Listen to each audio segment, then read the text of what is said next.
Welcome to sauce TV. నేను మీ అభిజిత్. నెల్లూరులో NUDA chairman Kotamreddy Srinivasa Reddy గారి ఆధ్వర్యంలో బాలయ్యబాబు జన్మదిన వేడుకలు ఘనంగా జరుగుతున్నాయి.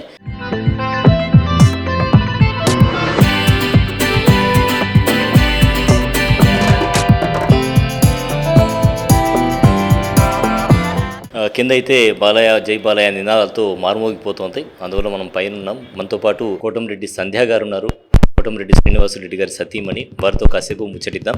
నమస్తే మేడం. మేడం, బాలయ్య గారి గురించి ఈరోజు మాట్లాడుకుందాం. సో బాలయ్య బాబు గారిని మీరు ఫస్ట్ టైం ఎప్పుడు కలిశారు? కలిసినప్పుడు బాలయ్య గారు మీతో ఏం మాట్లాడారు? మేము ఫస్ట్ టైం 2007 వినాయక చవితి పక్క రోజు హైదరాబాద్లో కలిసాము, వాళ్ళ ఇంట్లో కలిసాము. ఆ రోజుకి శ్రీనివాసులు రెడ్డిని పార్టీలో కొంచెం ఇబ్బందులు పెడుతున్నారు అనే సమాచారం ఆయనకు అందటం, ఆయన వచ్చేసి పార్టీ కోసం కష్టపడుతున్నవాడు, కార్యకర్తల కోసం కష్టపడుతున్నవాడు, అతను ఎందుకు పార్టీ ఇబ్బంది పెడుతుంది అనేది తెలుసుకోవాలని చెప్పి పిలిపించారు ఆ రోజు. సో మేము వెళ్ళి ఆయనతోటి, మీరు అడిగినట్టు నాకు ఐ డోంట్ థింక్ అతన్ని ఒక నాయకుడుగానో లేకపోతే ఒక సినిమా యాక్టర్గానో లేకపోతే పార్టీ వ్యవస్థాపకుడు నందమూరి తారక రామారావు గారి కొడుకుగానో మేము కలవలేదు. ఒక సామాన్యుడిలా కలిసాం. సో ఇట్ వాజ్, అంటే నాకు దానికి ముందు ఆల్రెడీ జనరల్గా ఉంటుంది ఒక ఒపీనియన్, బాలకృష్ణ గారికి కోపం ఎక్కువ, ఆయన అరుస్తాడు, కొడతాడు, ఇవన్నీ ఉండేది. సో ఎక్కడో మైండ్లో అదే ఉండిపోయిందనమాట. సో వెళ్ళంగానే ఆయన రిసీవ్ చేసుకున్న విధానం కానీ ఆయన మాట్లాడిన విధానం కానీ నాకు షాక్ అనిపించింది. బయట మనకున్నది వేరే, ఇసలు ఉండేది వేరే. సో బయట చెప్పేది మనం నమ్మకూడదు అనేది ఆ రోజు డిసైడ్ అయ్యానమాట. సో దాని తర్వాత ఆయనతోటి మించుమించు గంటన్నర కూర్చొని మాట్లాడాము. నెల్లూరు రాజకీయాల గురించి మాట్లాడాడు, అండ్ పిల్లల గురించి అడిగారు, పిల్లలు ఏం చేస్తున్నారు అనేసి అంతా అడిగారు. అండ్ రామారావు గారు అప్పట్లో ఐ థింక్ సినిమా పేరు నాకు యమగోళ ఏదో అనుకుంటా, జేజేపేటలో తీశారు, ఆదిమ సత్రంలో తీశారు. మా ఊర్లో, అంటే మా నాన్నగారి ఊరు అది, మా పొలాల్లో వాటిలో చేశారు. సో నేను అన్నాను అనమాట, ఇట్లా మా ఊర్లో ఆ రోజుల్లో రామారావు గారు తీశారంటే వెంటనే వచ్చి మీ ఊరా, మీ పొలాల అనేసి అసలు అక్కడ చెట్లు కానీ ఇవన్నీ చాలా బాగుంటాయి, ఇవన్నీ మాట్లాడారు. చాలాసేపు ఊరు గురించి అంతా మాట్లాడాము. So it was very refreshing. అంటే ఆయన గురించి చెప్పింది తర్వాత మేము డైరెక్ట్గా చూసింది చాలా డిఫరెన్స్ ఉందన్నమాట. అంటే దాన్ని ఎట్లా అంటారు, 360 degrees డిఫరెన్స్ ఉందన్నమాట. సో మనం కానీ అంటే జనరల్గా అందరూ కూడా వచ్చేసి ఎక్కువగా నన్ను అడిగే క్వశ్చన్ ఏంటంటే, ఫస్ట్ టైం నన్ను కలవంగానే బాలకృష్ణ గురించి అడిగేటప్పుడు వాళ్ళు, ఆయన కోపం అంటే ఎక్కువ అంట కదమ్మా, ఎలా ఉంటారు అది. ఆయనకి కోపము అనేది అంటే మన స్థాయిలో మన మీద ఎవరైనా వచ్చి పడిపోతే మనకెంత చిరాకు అనిపిస్తుంది, ఆయన స్థాయిలో ఆయనకు ఉంటుంది. సో అది కొంచెం ఎక్కువగా కనిపిస్తుంది బికాజ్ ఆయనది. కానీ బాలకృష్ణ గారు ఒక మాట చెప్పారు, ఐ థింక్ ఇంటర్వ్యూలో కూడా చెప్పారనుకుంటా, నేను నెడితేనో లేకపోతే వాడిని ఏదైనా ఒక దెబ్బేస్తేనో వాడు గర్వంగా ఫీల్ అవుతాడు. నన్ను బాలకృష్ణ ఒక తాకాడు, బాలకృష్ణ నన్ను నెట్టాడు, నా మీద చెయ్యేశాడు అని ఆ అభిమానికి అంత గర్వంగా ఉంటుంది. అదే ఇంకొక బౌన్సర్ వచ్చో లేకపోతే ఇంకెవడో వచ్చి తోస్తే అసలు వాడికి, నా అభిమానికి వాడికి నాకు మధ్యలో ఈ బౌన్సర్ ఎవడు అని అడుగుతారు బాలకృష్ణ గారు. That is true.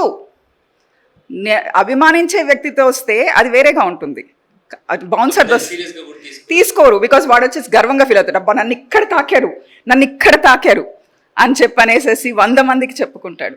So that is Balayya. Right. Balayya గారు గతంలో కూడా కోటంరెడ్డి శ్రీనివాసరెడ్డి ఐ థింక్ నుడా చైర్మన్గా ప్రమాణ స్వీకారం చేసే రోజు నెల్లూరులో హల్చల్ చేశారు, వచ్చారు. సో ఆ సమయంలో ఎలా అనిపించింది మీకు బాలయ్య గారు స్వయంగా రావడం? శ్రీనివాసులు రెడ్డి గారికి ఫస్ట్ నుంచి కోరిక అనమాట, బాలకృష్ణ గారు ఎప్పుడు వస్తే అప్పుడే ప్రమాణ స్వీకారం చేసుకుంటాను అని చెప్పేవాళ్ళు. సో బాలకృష్ణ గారు ఎప్పుడైతే వస్తానో అని అంటే పదవి అనౌన్స్ చేయంగానే వెంటనే ఆయన చెప్పారు, నేను నెల్లూరు వస్తున్నాను ప్రమాణ స్వీకారానికి. డేటు ఆయనే ఫిక్స్ చేశారు, టైము ఆయనే ఫిక్స్ చేశారు. సో ఎవ్రీథింగ్ ఆయన చెప్పిన దాని ప్రకారమే జరిగింది. మా పిల్లలు ప్రయాణాలు ఉన్నా కూడా ఆయనే టైం ఫిక్స్ చేస్తాడు, డేట్ అండ్ టైం ఆయన ఫిక్స్ చేస్తారు. అకార్డింగ్ టు దట్టే బయలుదేరుతారు పిల్లలు కూడా. So that's. ఓకే మేడం, ఇంకొక విషయం నాకు బాగా గుర్తుంది. ఒక ఎమ్మెల్యేగా ఈయన పోటీ చేయబోతున్నారు, కోటమిరెడ్డి శ్రీనివాసులరెడ్డి పోటీ చేయబోతున్నారని ప్రచార రథం కూడా పంపించారు. సో చివరి నిమిషంలో ఎందుకనో సమీకరణాల నేపథ్యంలో మారింది. సో అప్పుడు ఎలా అనిపించింది మీకు?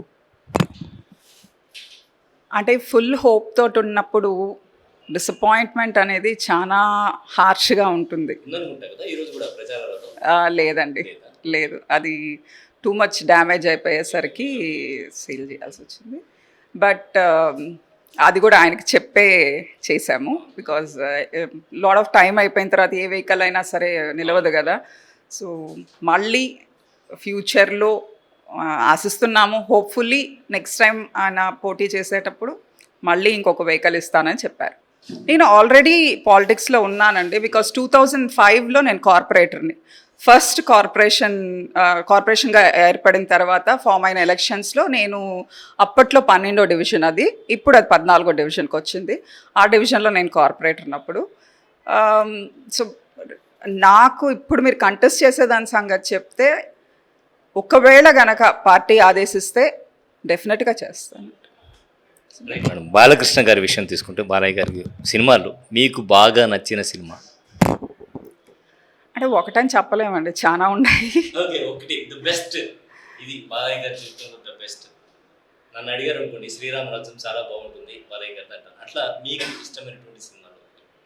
నాకు చాలా ఉన్నాయి యాక్చువల్గా. అంటే లేటెస్ట్ రీసెంట్గా వచ్చింది కదా డాకు మహారాజ్, దానికి ముందు వచ్చింది అమ్మాయిల గురించి భగవత్ కేసరి.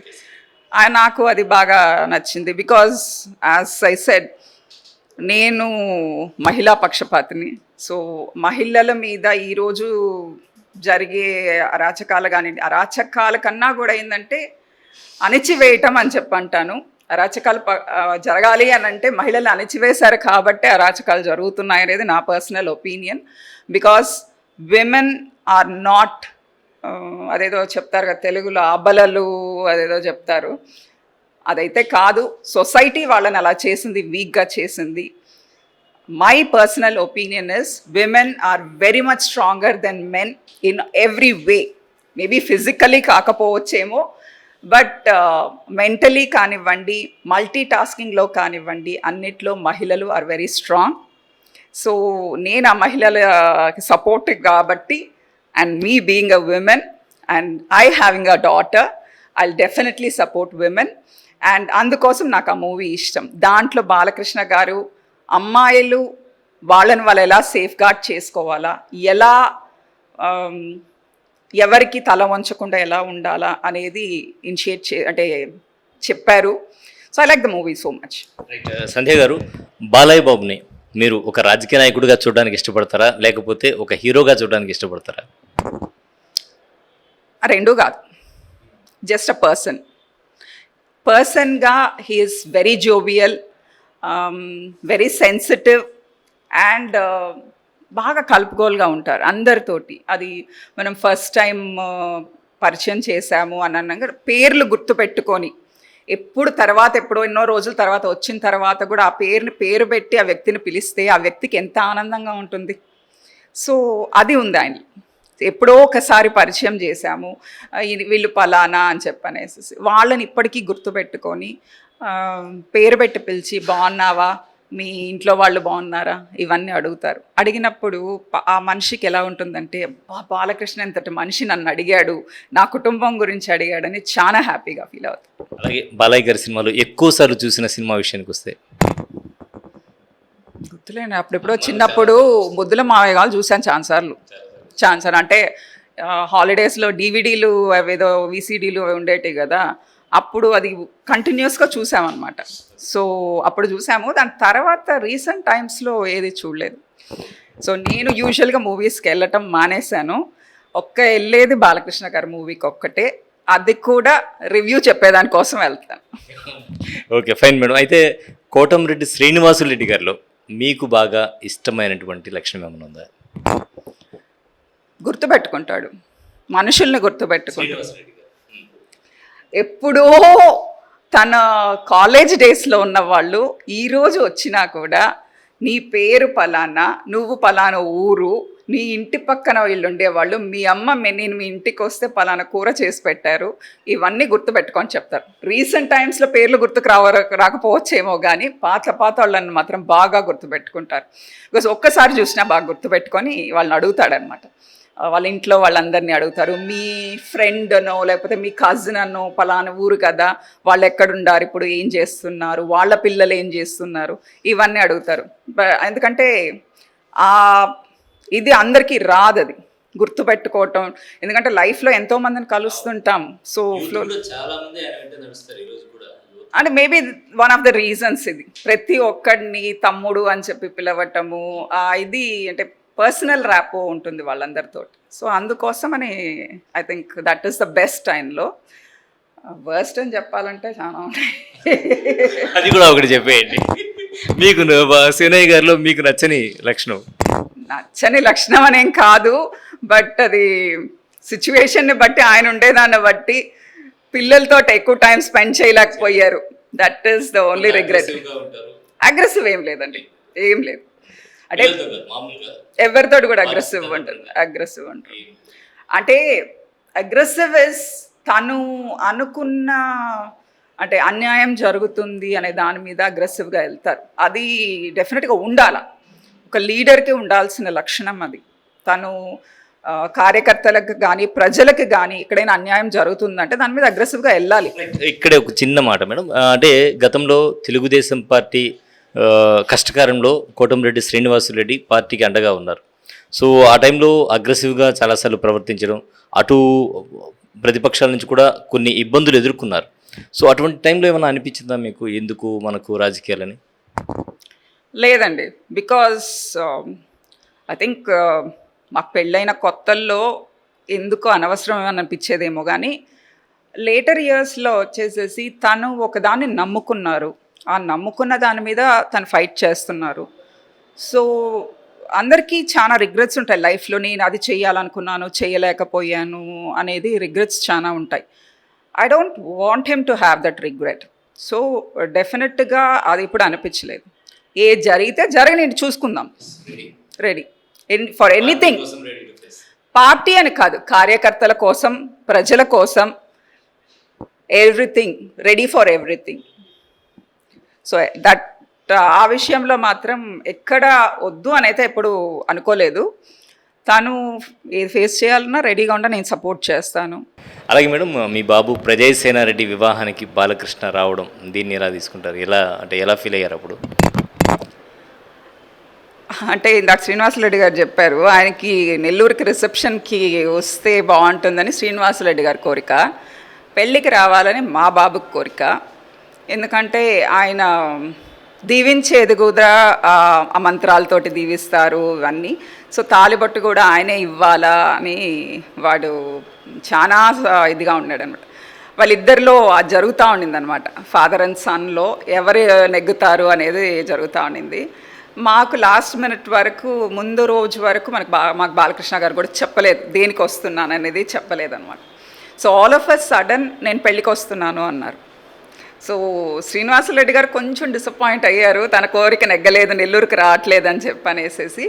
బట్ పెళ్ళికి వచ్చి ఆయన చేతుల మీదగానే మంగళసూత్రం ఇవ్వటము, ఆయన కొంతసేపు కూర్చొని ఇది చేయటం, మాకు అనిపించింది లైక్ అందరూ వచ్చి ఆయన మీద పడిపోతుంటే ఆయన డిస్కంఫర్ట్ ఫీల్ అవుతారు అనేసి మేము అనుకున్నాం. కానీ but he was very casual, very happy.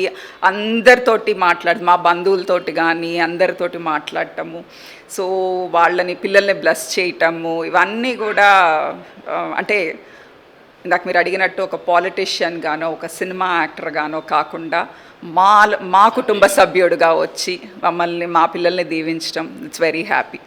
So అంటే మా పాప ఎక్కడో వెనకాల ఉంటే కూడా అడిగి ఎక్కడుంది అని చెప్పి అడిగి ఆమెతో మాట్లాడటం, సో ఇవన్నీ ఏంటంటే ఇట్స్ అ పర్సనల్ అనమాట.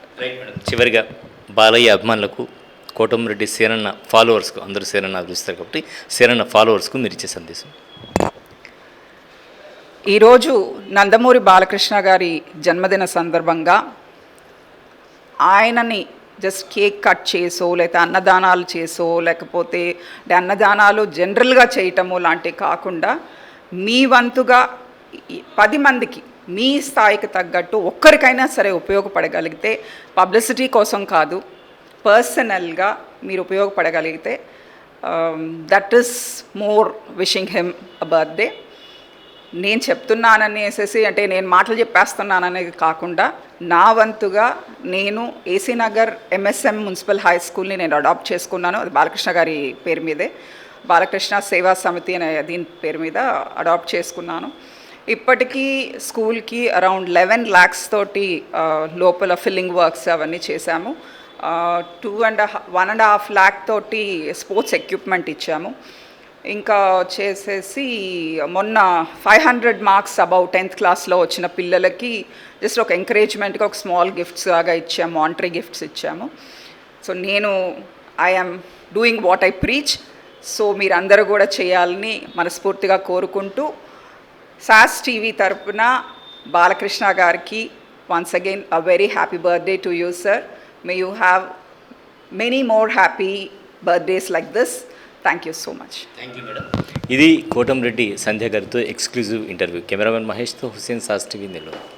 ఎనలేని అనుబంధం NL hospitals, opposite water tank, Magunta layout, near Annamayya circle, Nellore.